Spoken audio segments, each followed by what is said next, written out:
ADHD is having a head that's constantly full of noise, and everything comes in at the same intensity. You had to wait decades for your diagnosis. Why do you think it took so long? Bluntly, it's because I was female. Have you ever wondered why some people seem to have boundless energy but can't stay focused on a single task? Or why someone can be highly creative but struggle with organization? ADHD is most often diagnosed in children, but in recent years, a growing number of women in particular have been getting diagnosed as adults.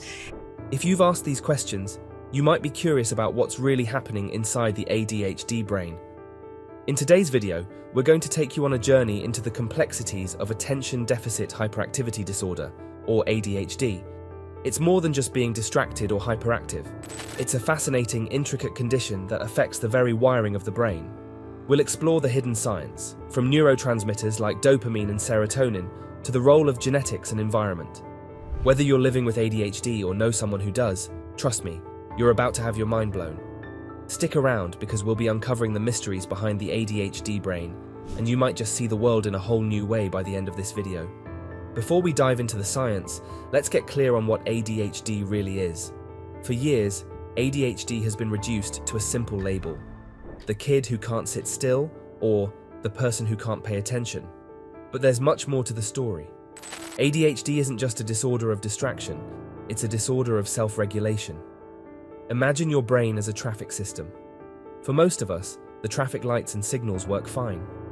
You slow down when you need to, and speed up when you have a green light. Now imagine someone whose traffic lights are constantly malfunctioning. Sometimes they stop when they shouldn't, or rush forward when it's not safe. That's what it feels like for many with ADHD. The brain has difficulty regulating the flow of thoughts, impulses, and attention. In a moment, we're going to explore how certain brain chemicals, like dopamine, play a critical role in this traffic jam. But first, let's take a step back and understand how ADHD manifests itself. It's a condition marked by three main characteristics: inattention, hyperactivity, and impulsivity. But these aren't isolated traits. They're intertwined, and they reflect a deeper neurological difference in how the brain processes information. What does it actually mean for the brain to be wired this way? Stick with me, because we're about to get to the most fascinating part: the science. Now, let's break it down. The ADHD brain is unique because of how it handles neurotransmitters, those chemical messengers that help our brain communicate and function smoothly. First, let's talk about dopamine. Picture dopamine as the brain's reward system. It's the chemical that makes you feel motivated, focused, and happy when you complete tasks. In a typical brain, dopamine is released when you engage in rewarding activities, reinforcing the behavior. But in the ADHD brain, dopamine regulation can be inefficient, leading to difficulties with staying motivated and focused. Here's where it gets interesting. The ADHD brain often has lower dopamine activity, which explains why a person with ADHD might seek out novel, stimulating experiences. They're chasing that dopamine high. This is why people with ADH often jump from task to task, always looking for something that sparks their interest, but never quite sticking with anything long enough to finish it. But dopamine is just one piece of the puzzle. There's another neurotransmitter, norepinephrine, that plays a crucial role in focus and attention. When norepinephrine levels are off, staying alert and processing information becomes more difficult. It's like trying to concentrate in a noisy room. There's too much distraction, and it's hard to filter out the irrelevant noise. But wait, this is just the tip of the iceberg. These neurotransmitter imbalances are just the beginning of how ADHD impacts the brain. We're about to dive into a more surprising area: brain structure. Here's a quick brain bender. What if I told you that the ADHD brain looks different from a typical brain? And no, I'm not just talking about the way it thinks, but the actual structure of the brain itself. Studies show that areas of the brain like the prefrontal cortex and basal ganglia are often smaller or less active in people with ADHD. The prefrontal cortex is the brain's control center, responsible for decision-making, impulse control, and goal-directed behavior.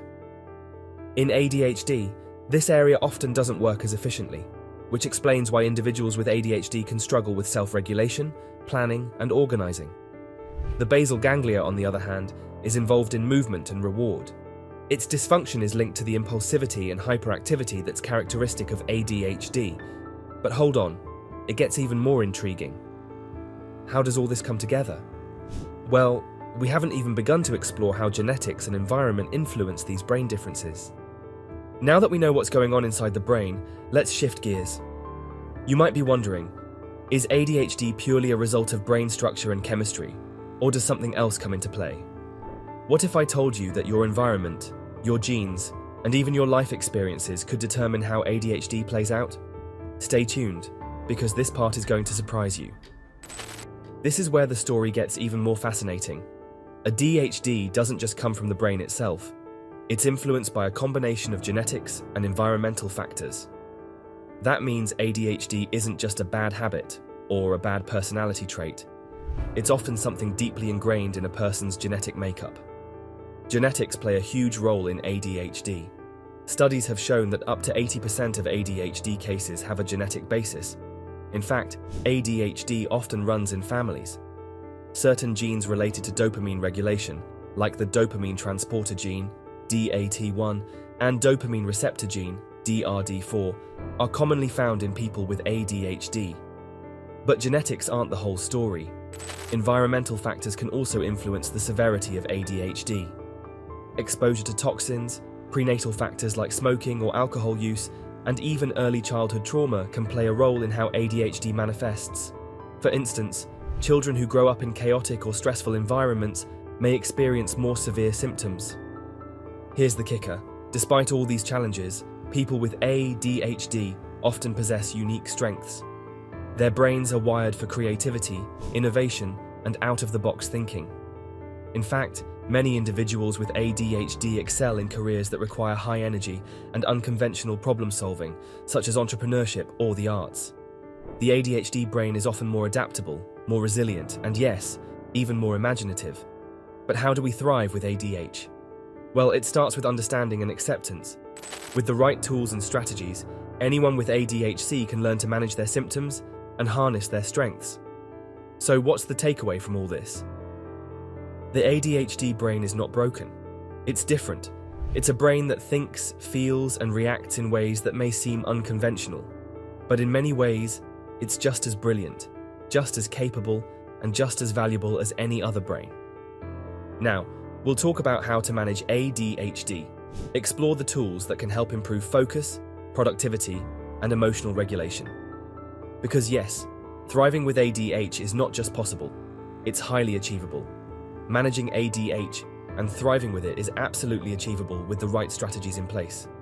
First, it's essential to embrace the unique strengths of the ADHD brain, such as creativity, adaptability, and problem solving.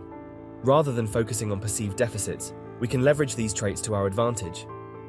Tools like time blocking can help improve focus, breaking tasks into manageable chunks and reducing distractions.